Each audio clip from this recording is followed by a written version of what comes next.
तो मूवी के शुरू में हम एनिच को देखते हैं, जिसे हाल ही में जेल से रिहा किया गया था। उसने कुछ समय पहले चोरी की थी, इसलिए उसे जेल का चक्कर काटना पड़ा था। वो अपनी गलतियों को समझ चुकी थी। वो खुद की लाइफ को एक नए सिरे से स्टार्ट करना चाहती थी। उसने खुद के लिए एक हेयर ड्रेसर की नौकरी भी ढूंढ ली थी। एक दिन जब वो अपने जॉब को प्रमोट कर रही होती है, तभी उसकी नजर एक 8 साल के बच्चे पे जाती है। इस बच्चे का नाम टेरी होता है और ये इनेज का बेटा है। इनेज अपने बेटे को देखकर हैरान थी, क्योंकि वो पिछले कई सालों से एक फोस्टर होम में रह रहा होता है।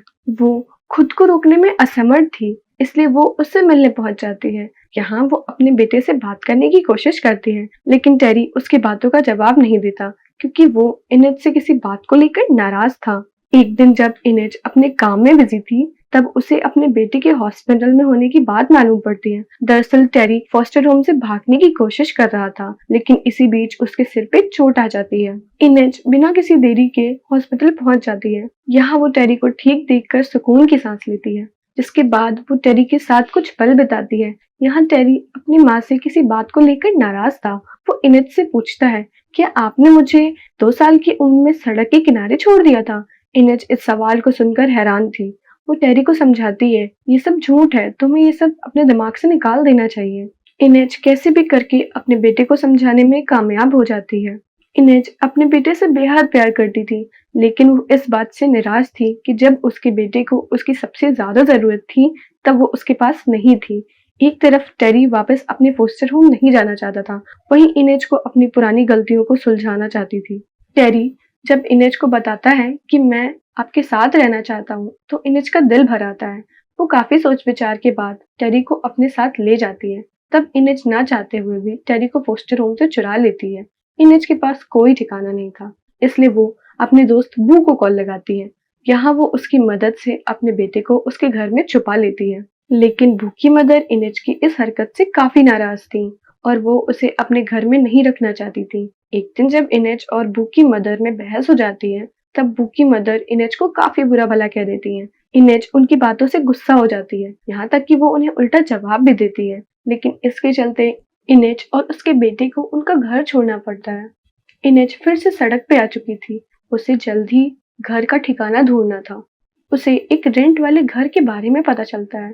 वो वहाँ के लैंडलॉर्ड से बात करती है और इनेज उन्हें अपनी सारी कहानी बताती है, जिसके चलते वो इनेज पे तरस खाकर उसे एक रूम दे देती हैं। वहीं इनेज को उस रूम का रेंट भी देना था, इसलिए वो एक नौकरी की तलाश में थी। इनेज की किस्मत अच्छी थी, क्योंकि उसकी लैंडलॉर्ड उसे एक अच्छी जॉब दिलवाने में मदद करती हैं। इनेज जब भी काम पे जाया करती थी, तब वो टेरी को समझा देती थी कि मेरे आने तक दरवाजा बंद रखना और किसी के नॉक करने पर भी मत खोलना। और जब इनेज अपने काम पर निकल जाती है, तब टेरी पूरा दिन अकेले में समय बिताता है। वो आम बच्चों की तरह समय जाया करता है और आखिर में वो शांत होकर बाहर देखने लगता है। इनेज भी घर आ गई थी। वो टेरी को शांत देखकर उससे बात करने की कोशिश करती है। यहाँ इनेज उस बात को लेकर शांत थी, क्योंकि उसे ढूंढने के लिए कोई नहीं आया था। इनेज कैसे भी करके उसे संभालती है। वहीं टेरी समय के साथ बड़ा हो रहा था। उसे स्कूल जाने की जरूरत थी, इसलिए इनेज अपने दोस्तों की मदद से टेरी का फेक डॉक्यूमेंट तैयार करवा लेती है। इसके बाद टेरी स्कूल जाने लगता है। एक दिन जब टेरी स्कूल से घर आता है, तब वो एक आदमी को अपने घर में देखता है। वो आदमी असल में लकी था और वो इनेज का पुराना बॉयफ्रेंड था। उसे हाल ही में पुलिस ने रिहा किया था। वो अब टेरी और इनेज के साथ समय बिताने लगता है। वहीं लकी दिल का अच्छा इंसान था। वो टेरी को अपने बेटे की तरह मानने लगा था। लेकिन जब इनेज उससे कहती है हम दोनों को शादी कर लेनी चाहिए और साथ में टेरी को बड़ा करना चाहिए, तब लकी बिल्कुल इनकार कर देता है। उसका कहना था वो सिर्फ इनेज के लिए आया था, ना कि किसी दूसरे बच्चे के लिए। लकी शादी से इनकार कर देता है। फिर इनेज की उससे बहस हो जाती है और देखते ही देखते वो दोनों अलग हो जाते हैं। लेकिन लकी इनेज से बेहद प्यार करता था। वो कुछ समय बाद वापस आता है। इस बार वो इनेज के कहने पे टेरी के साथ समय बिताने लगता है और तब लकी को एहसास होता है कि टेरी एक अच्छा लड़का है। उसे बस अच्छे परिवार की जरूरत थी, इसलिए वो इनेज से शादी वाली बात को मान लेता है और जल्द ही इनेज और लकी शादी के बंधन में बन जाते हैं। तभी लकी की नजर टेरी पे जाती है। वो उसके पास आता है और उससे कहता है आज से मैं तुम्हारा पिता हूँ, इसलिए मैं तुम्हारी और तुम्हारी माँ का पूरा ख्याल रखूंगा। अब टेरी भी लकी को पसंद करने लगता है। वो उसमें अपने पिता को देखने लगता है। इसी के साथ कहानी 6 साल आगे शिफ्ट होती है। टेरी समय के साथ शांत और तेज दिमाग वाला बच्चा बन चुका था। वो अभी भी इनेज के साथ उसी अपार्टमेंट में रहता है। टेरी का दिमाग काफी तेज था, यहाँ तक कि टीचर्स उसे एक अच्छे स्कूल में एडमिशन लेने को कहते हैं, लेकिन टेरी इस बात से इनकार कर देता है क्योंकि वो स्कूल न जाकर एक म्यूजिक कंपोजर बनना चाहता था। इनेज टेरी के इस डिसीजन से नाखुश थी। वो उसे जिंदगी में वो गलतियां नहीं करने देना चाहती थी जिसे उसने अपनी जिंदगी में की थी। टेरी अपनी माँ को दुख नहीं पहुंचाना चाहता था, इसलिए वो इनेज के कहने पर एग्जाम देने को रेडी हो जाता है, लेकिन उसके बावजूद भी वो अपने म्यूजिक कंपोजर के करियर को नहीं छोड़ना चाहता था। इसी बीच इनेज और लकी के रिश्ते में दरार आने लगी थी। आए दिन उन दोनों के बीच बहस हो जाया करती थी, लेकिन टेरी उन दोनों से ही प्यार करता था, इसलिए वो उन दोनों को अलग होते नहीं देख सकता था। एक दिन जब लकी काफी दिनों तक घर नहीं आता, तब टेरी उससे अकेले में मिलने जाता है। यहाँ टेरी बातों ही बातों में लकी को कहता है कि मैं आप दोनों को अलग नहीं देख सकता। लकी टेरी की बातों से सहमत था। वो खुद इमेज को प्यार करता था, लेकिन समय के साथ उनके रिश्ते टूटते जा रहे थे। खैर, लकी टेरी की खातिर अपने रिश्ते को सुधारने में लग जाता है। इसी बीच वो टेरी को राय देता है, तुम्हें अपनी माँ की बातों को समझना चाहिए क्योंकि वो तुम्हें एक अच्छा इंसान बनता हुआ देखना चाहती हैं। इसी बीच टेरी जब अपने एग्जाम में पास हो जाता है, तब वो इनेज की बात मानकर एक अच्छे स्कूल में एडमिशन ले लेता है और समय भी तेजी से बढ़ने लगता है। और कहानी 4 साल आगे शिफ्ट होती है। यहाँ हम देखते हैं इनेज की लाइफ काफी अड़चनों से भर चुकी थी। एक तरफ उसके हस्बैंड को कैंसर हो चुका था, वहीं दूसरी तरफ इनेज का नया लैंडलॉर्ड उसे घर से बाहर निकालने के मौके ढूंढ रहा था। इनेज समय समय पर लकी से मिलने जाती थी।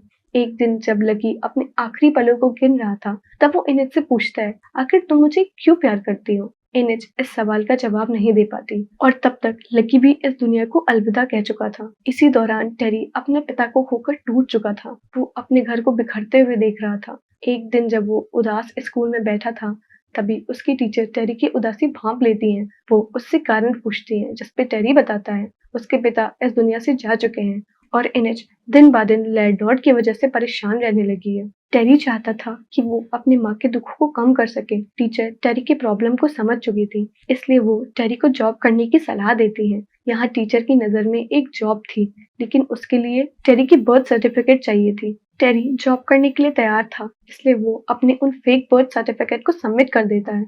लेकिन टेरी इस बात से अनजान था कि उसके फर्जी डॉक्यूमेंट्स जल्द ही जल्द पकड़ में आ जाएंगे। उसकी टीचर उसे फर्जी डॉक्यूमेंट के बारे में पूछती है, पर टेरी इस बात को छुपाने की पूरी कोशिश करता है।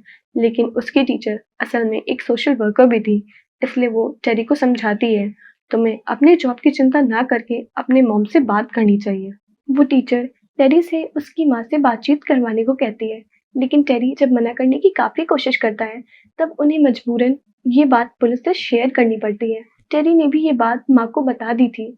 इनेज टेरी की इस हरकत से काफी नाराज होती है। वो कुछ समय अकेले में बिताना चाहती थी, इसलिए वो घर छोड़कर कहीं गायब हो जाती है। अगली सुबह जब टेरी सभी से अपनी माँ के बारे में पूछता है, पर किसी को उसकी माँ के बारे में नहीं पता होता, तभी अचानक उसके दरवाजे पे उसकी टीचर की दस्तक होती है। वो एक पुलिस वाले के साथ आई थी। यहाँ वो टेरी की सभी जानकारी इकट्ठा कर चुकी थी और यहाँ उसे कुछ चौंका देने वाली बात मालूम पड़ी थी। वो टेरी को शांत करके उसे एक गहरे राज के बारे में बताती हैं। वो टेरी से कहती हैं, इनेज तुम्हारी बायोलॉजिकल मदर नहीं है। टेरी कुछ समय के लिए शांत हो जाता है। उसे विश्वास नहीं हो रहा था उसकी माँ ने उससे इतनी बड़ी बात छुपाई। यहाँ टेरी को एक शेल्टर होम में भेज दिया जाता है, लेकिन वो वहां से भागकर वापस अपने घर आ जाता है। यहाँ वो अपनी माँ को पहले से वहां पर देखता है। टेरी को टीचर वाली बात ने हैरान कर दिया था। यहाँ तक उसे अपनी माँ से जानना था, आखिर उन्होंने उससे इतनी बड़ी बात क्यों छुपाई। इनेज समझ चुकी थी टेरी को उसके बारे में मालूम पड़ चुका है, इसलिए वो उसे इग्नोर करने की कोशिश करती है। लेकिन टेरी जानना चाहता था आखिर सच क्या है। वो इनेज को उससे बात करने को कहता है। अब इनेज भी अपने राज को छुपाते छुपाते थक चुकी थी, इसलिए वो टेरी को बताती है, जब तुम 2 साल के थे तब मैंने तुम्हें सड़क पर नहीं फेंका था, बल्कि मैंने तुम्हें सड़क से उठाया था। टेरी कंफ्यूज था। वो इनेज की बातों को नहीं समझ पा रहा था। इनेज उसे बताती है, जब तुम्हारी असली माँ ने तुम्हें सड़क पर फेंक दिया था, तब मैंने तुम्हें संभाला था। यहाँ तक मैंने तुम्हारी माँ का इंतजार भी किया था, लेकिन वो कभी नहीं आई और मैं तुम्हें अकेले नहीं छोड़ सकती थी। इसलिए उस दिन से मैं तुम्हें अपने बेटे की तरह मानने लगी। असल में इनेज को टेरी से लगाव हो चुका था।